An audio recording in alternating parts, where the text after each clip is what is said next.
सिर्फ 3000 मुसलमानों ने अपने से 3 गुना बड़े 10,000 के लश्कर को कैसे हराया, आइए जानते हैं इस वीडियो। अस्सलाम वालेकुम। तो कैसे हैं आप सब। जंगे ओहद की लड़ाई के बाद अबू सुफियान ने पूरे अरब में से तकरीबन 10,000 का लश्कर जमा किया ताकि इतनी ज़्यादा फ़ौज जमा करके एक ही दफ़ा मुसलमानों पर यानी मदीना पर हमला करें और मुसलमानों को ख़त्म करें और मदीना पर कब्ज़ा कर लें। लेकिन उसकी इस साजिश का मुसलमानों को पता चल गया क्योंकि रसूलुल्लाह सल्लल्लाहु अलैहि वसल्लम की इंटेलिजेंस बहुत ज़्यादा तेज़ थी। आप सल्लल्लाहु अलैहि वसल्लम को पता चला कि अबू सुफियान मुसलमानों पर हमला करने वाला है। तो रसूलुल्लाह सल्लल्लाहु अलैहि वसल्लम ने अर्जेंट मीटिंग बुलवाई और सबसे मशवरा किया कि हमें अपने डिफेंस में क्या करना चाहिए। तो हज़रत सलमान फ़ारसी रज़ी अल्लाह ताला अन्हु ने ये मशवरा दिया कि दुश्मन की फ़ौज हमसे तकरीबन 3 गुना बड़ी है, हमें सबसे पहले उसकी पावर को कम करना चाहिए। यानी कि मदीना जो है ये तकरीबन तीनों तरफ से सिक्योर है, सेफ है।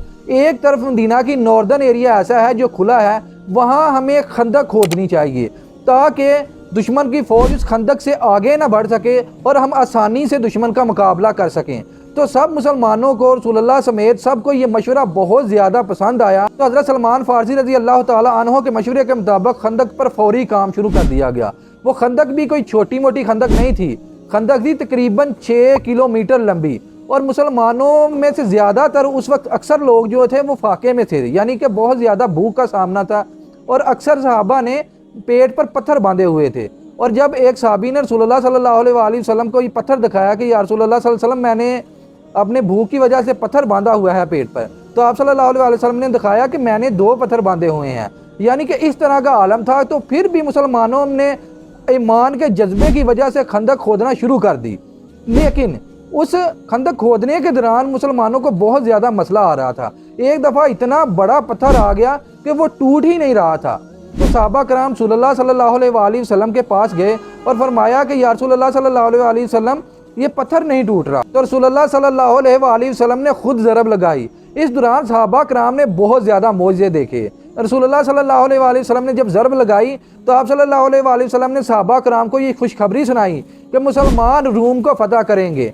एक और ज़रब लगाई और फिर मुसलमानों को खुशखबरी दी कि मुसलमान यमन को फतह करेंगे। एक और ज़रब लगाई और मुसलमानों को ये एक और खुशखबरी सुनाई कि मुसलमान फ़ारस को फतह करेंगे।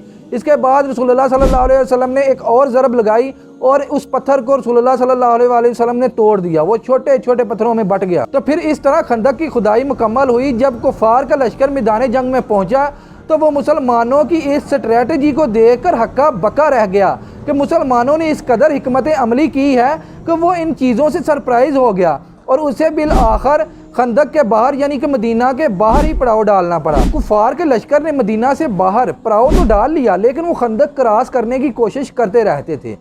एक दिन चंद लोगों ने वो खंदक क्रॉस कर भी ली और मुसलमानों को जाके ललकारा कि आओ हमसे मुकाबला करो। तो हज़रत अली रज़ी अल्लाह ताला अन्हु सामने आए तो और उनके लीडर का काम तमाम कर दिया और वो सारे डर के वापस भाग गए। लेकिन फिर किसी ने ये जुर्रत न की कि वो खंदक को क्रॉस कर सके। इस जंग के दौरान सर्दी बहुत ज़्यादा थी, मौसमी सूरत हाल दोनों फ़ौजों को बहुत ज़्यादा मुतासर कर रही थी। अबू सुफियान की फ़ौज यानी कि काफरों का लश्कर साफ साफ क्लियरली जंग हार चुका था। साफ नज़र आ रहा था कि कफ़ार जंग हार चुके हैं। लेकिन अबू सुफियान ने इस जंग में ट्विस्ट ले आया। उसने क्या किया कि जो यहूदी मदीना में आबाद से उनसे मिल गया, उनसे कहा कि तुम मुसलमानों से जो वादा किया हुआ है, जो अहद किया हुआ है, उसे तोड़ दो और मुसलमानों के घरों पर हमला करो। हम मुसलमानों की फ़ौज पर हमला करेंगे और इस तरह मुसलमान जंग हार जाएंगे। और यहूदियों ने अबू सुफियान की यानी कि मक्का वालों की ये बात मान भी ली। इस सारी कशमकश के दौरान एक शख्स खंदक के पास आया और कहा कि मैं रसूलुल्लाह सल्लल्लाहु अलैहि वसल्लम से मिलना चाहता हूँ। जब वो रसूलुल्लाह सल्लल्लाहु अलैहि वसल्लम के खेमे में गया तो आप सल्लल्लाहु अलैहि वसल्लम को फरमाया कि या रसूलुल्लाह सल्लल्लाहु अलैहि वसल्लम मैं आप पर ईमान ले आया हूँ, ये मैं मानता हूँ कि आप अल्लाह के आखिरी नबी हैं और आप मुझे कोई काम बताएं, मैं आपके लिए क्या कर सकता हूँ। तो आप सल्लल्लाहु अलैहि वसल्लम ने फरमाया तुम्हें जो बेहतर लगता है, जो कर सकते हो वो करो। तो उसने कहा ठीक है। तो वो यानी कि जो नया ईमान लाया था शख्स, वो यहूदियों के पास गया और कहा कि रसूलुल्लाह सल्लल्लाहु अलैहि वसल्लम भी कुरैश हैं और वो जो लड़ने आए हैं वो भी मक्का के कुरैश हैं, तो ये इन्होंने बाद में आपस में मिल जाना है और तुम्हारी बाद में जंग के बाद तुम्हारी खैर नहीं, मुसलमानों ने तुम्हें छोड़ना नहीं है। इसलिए तुम ये उन यानी कि काफरों से ये डिमांड करो قریش والوں کے، مکہ والوں سے کہ ہمیں چند سردار ایز اے گارنٹی آپ ہمیں چند سردار دیں۔ یہودیوں سے یہ بات کرنے کے بعد وہ شخص جس نے نیا نیا اسلام قبول کیا تھا وہ ڈائریکٹ گیا کافروں کے لشکر میں، یعنی کہ ابو سفیان کے پاس، اور ابو سفیان کو جا کے کہا کہ یہ جو یہودی ہیں انہوں نے پہلے سے رسول اللہ صلی اللہ علیہ وآلہ وسلم سے ایک معاہدہ کیا ہوا ہے، صلح کا معاہدہ، تو یہ ہمیں دھوکہ دے رہے ہیں۔ اگر یہ دھوکہ نہیں دے رہے تو ان سے کہو کہ یہ ہمارا ساتھ دیں اور جنگ کریں۔ اگر یہ کوئی گارنٹی مانگے یا اس طرح کہ ہم سے کہیں کہ سردار دیں تو پھر ہم نے ان کا ساتھ نہیں دینا، پھر یہ علیحدہ ہم علیحدہ۔ تو ایسا ہی ہوا، جب یہودی ابو سفیان کے پاس آئے تو انہوں نے کہا کہ آپ ہمیں ایز اے گارنٹی اپنے کچھ سردار دیں تاکہ ہمیں پتہ چلے کہ آپ بعد میں ہمیں چھوڑ نہ دیں کہیں، یعنی کہ مسلمان آپ جنگ کر کے چلے جائیں اور مسلمان بعد میں ہم پر حملہ کر دیں، آپ ایز اے گارنٹی ہمیں چند سردار دے دیں۔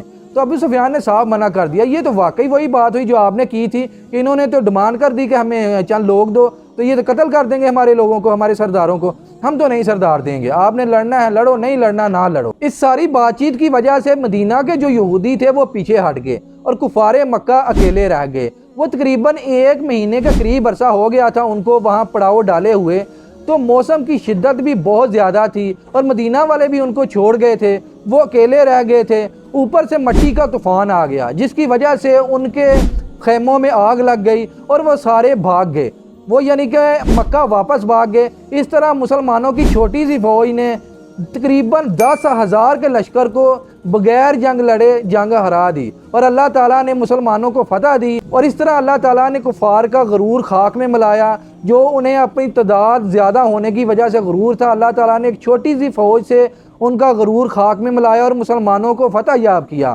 یہ آپ سے جو غزوہ خندق کا واقعہ شیئر کیا گیا ہے، یہ انٹرنیٹ سے علماء کے بیان کا مفہوم بیان کیا گیا ہے۔ اگر اس میں کوئی غلطی ہو گئی ہے تو آپ مجھ سے کمنٹ میں شیئر کر سکتے ہیں تاکہ میں اپنی اصلاح کر سکوں، اور اللہ تعالیٰ سے معافی کا طلبگار ہوں اگر مجھ سے یہ بیان کے دوران کوئی غلطی ہو گئی ہے تو اللہ تعالیٰ مجھے معاف فرمائے اور مجھے اس طرح کے نیک اعمال کرنے کی اور اچھی ویڈیوز بنانے کی توفیق عطا فرمائے۔